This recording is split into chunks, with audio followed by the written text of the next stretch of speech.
યુદ્ધના મેદાનમાં ફસાયો ભારતનો લાલ. પશ્ચિમ એશિયાના સંઘર્ષ વચ્ચે પ્રયાગરાજના નાવિકની સુરક્ષિત વાપસી માટે પરિવારે લગાવી સરકારને ગુહાર. પશ્ચિમ એશિયામાં ચાલી રહેલા ભયાનક યુદ્ધની અસર હવે ભારતીય પરિવારો પર વર્તાવા લાગી છે.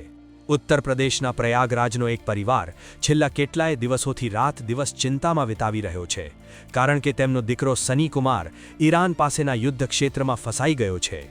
મર્ચન્ટ નેવીમાં નાવિક તરીકે કાર્યરત સની ગયા વર્ષે મે મહિનામાં દુબઈથી ઈરાન માટે રવાના થયેલા જહાજ પર સવાર હતા. 28 ફેબ્રુઆરીથી શરૂ થયેલા આ સંઘર્ષ બાદથી પરિવારનો સંપર્ક તૂટક થઈ રહ્યો છે, જેને કારણે પત્ની વિનીતા અને દાદા રઘુનાથ રામની આંખો પથરાઈ ગઈ છે.